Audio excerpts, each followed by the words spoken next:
Want to know why you literally can't say no? It's not because you're too nice, and it's not because you're weak. It's because your nervous system has been hijacked since childhood, and I'm gonna show you how. In fact, I bet if you were to say no to something small right now, that you would have a physical reaction.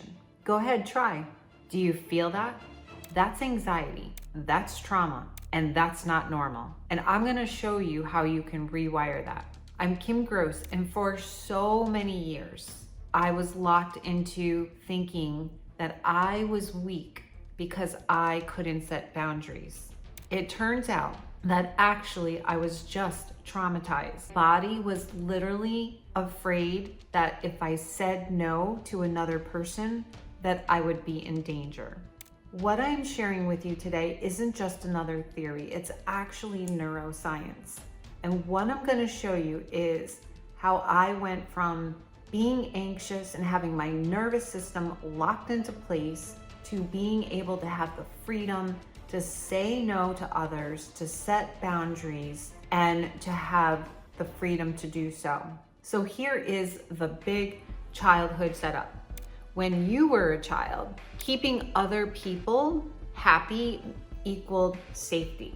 So perhaps maybe your mom would give you the cold shoulder or withdraw her affection or withdraw her love if you didn't say yes to everything that she asked you to do. Or perhaps dad gave you a look of disapproval or even told you he was disappointed in you and disapproved of you when you stood up for yourself or you tried to say no. You learned as a child that saying no could actually end up meaning death. Like you felt as if your survival as a kid was at stake because your parents, who you are supposed to be attached to, and they're your caregivers, pulling away from you. So in order to stay attached to them, you abandon yourself. So here's the problem. Our bodies keep the score, and you can end up noticing when you feel triggered anytime that you're about to say no to a person, whether it's your boss or it's your partner, it's your friend, it's your parent, it's your kid.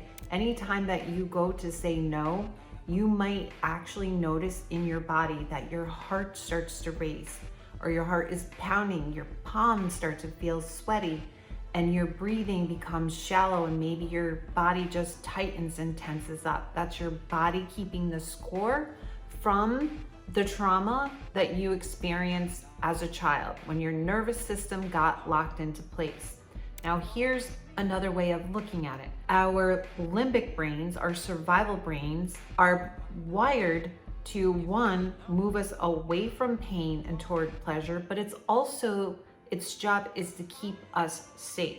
So that's why when we perceive an attack or a threat, AKA we're trying to say no to someone and they get upset or angry or disappointed, that threat can cause us to go into fight, flight, freeze, or fawn. And fawn is one that's not given that much attention to these days, but basically it's the one that people pleasers do best.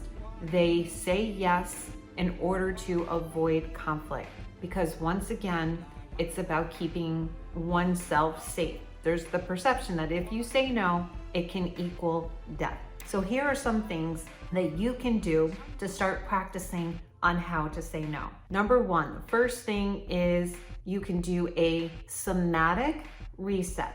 And what that is just training your nervous system to regulate and to calm down. So a couple things you could do. One is you could put your hand on your heart and practice deep breathing. Sometimes I like to do a deep breath, and then at the top I take another short little breath. This is called the Sippy breath. So you breathe in, and a quick one at the top, and then a slow release. And this will surely regulate your nervous system and calm you down. Deep breathing is very helpful, as well as meditation and journaling can all help you to reset your nervous system. The next thing that you can do is called the bridge theory. So that basically means someone asks you to do something. Someone requests something of your time, your money, your energy. And rather than saying yes right away, you say to the person, let me check and get back to you on that. And that gives you some space and some time to check in with yourself and say, is this request, is this ask something that is a full body yes for me? It's an absolute yes. If it is, great, then you can reply later to the person and say yes. But if it's a no, if your body's like, absolutely not, I do not want to go out this weekend, and you can know that, then you have the time to respond to this person and politely and kindly say no.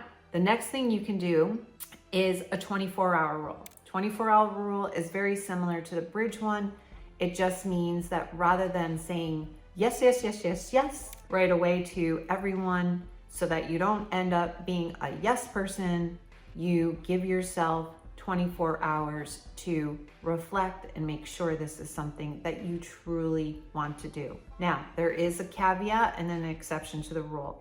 If you have young kids, obviously, there are things you need to say yes to. You cannot say, no, I can't feed you tonight, or no, I'm not gonna let you take a bath tonight. Or if you have elderly parents that need your help, there are just certain things in life, like those situations where we have to say yes, even if it's a no.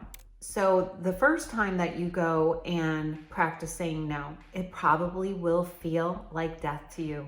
Again, your heart might race, you might feel the pounding, sweating, shortness of breath, and you just feel like saying no to another person feels like you're dying. Even the second time, it might feel that way. But as you do it over and over again, the 10th time, the 11th time, it will become easier and it will become more of a practice. And as it does, you begin to feel more freedom and more peace. So this week, I invite you to practice this and just take an opportunity to say no to something small. Don't make it a big deal, especially if you anticipate that it might end up in a huge conflict or a huge argument.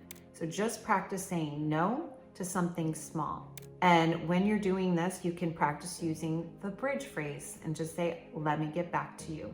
If you are ready for a complete transformation and you want to go deeper into this work, my book, Free to Be, A Pathway to Inner Liberation, is a great tool for you to learn how to reset your nervous system, to get to the root cause of why you have the people pleasing and why it's so difficult to say no, and how you can rewire and heal from that trauma. In the next video, I'm going to reveal the exact words or script that you can use when someone tries to guilt trip you, and you won't want to miss it. So make sure you subscribe, and I'll see you then.